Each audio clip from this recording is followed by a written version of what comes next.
ডেকির শাক রান্না যদি করি মশারির ডাল দিয়ে তাহলে খেতে তো দুর্দান্ত হবেই। হ্যালো ভিউয়ার্স, আসসালামু আলাইকুম। সবাইকে স্বাগত জানাচ্ছি সুবর্ণা নিজাম পেজে। আজকে আরও একটি লং ভিডিও নিয়ে চলে আসছি আপনাদের সাথে। আজকে আমি ডেকির শাক রান্না করব, এজন্য আমি ডেকির শাকগুলো তুলতে চলে আসলাম বাগানে। দেখুন একেবারেই কচি এই ডেকির শাকটি আমি একটা একটা করে তুলে নিচ্ছি। একেবারেই কচি এগুলো, আর চারিদিকের পরিবেশটা অনেক সুন্দর লাগছে দেখুন।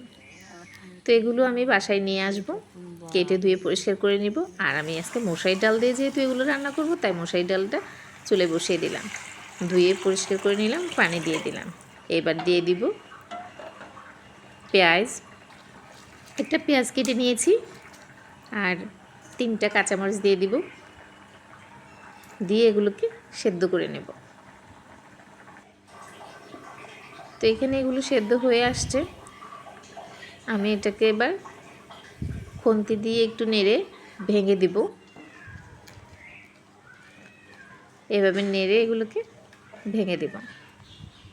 তো এখানে এগুলো ভাঙা শেষ হয়ে গেছে, আর সেদ্ধও ভালো হয়েছে।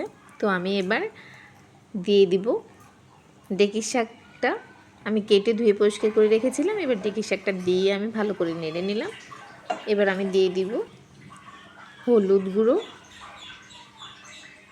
মরিচ গুঁড়ো, আর 3-4টা কাঁচামরিচ কাটা। আমি আর কোনো মশলা ইউজ করব না, শুধু এই মশলাগুলো দিয়ে আমি আজকে রান্নাটা করব। এটা হচ্ছে একটি স্বাস্থ্যকর রান্না। নেড়ে চেড়ে আমি মিক্স করে দিলাম সবগুলো মশলার সাথে।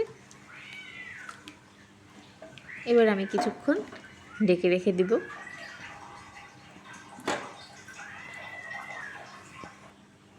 তো দেখুন আমার রান্নাটি হয়ে গেছে। এবার আমি একটি পাত্রে এগুলো ঢেলে রেখে দিব ভাগার দেওয়ার জন্য। শাকটা দেওয়ার কারণেই ডালের কালারটা এমন হয়েছে। তো আমি অল্প একটু তেল দিয়ে দিলাম, আর রসুন দিয়ে দিলাম। আগে আমি মশারির ডালে তেল দিয়েছিলাম, তাই অল্প একটু তেল দিয়েছি ভাগার দেওয়ার জন্য। এখানে রসুনটা হয়ে গেছে, এবার আমি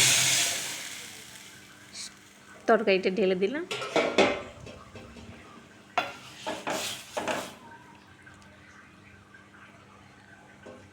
অনেক সুন্দর হয়েছে কালারটা, আর খেতেও অনেক মজা হয়েছিল।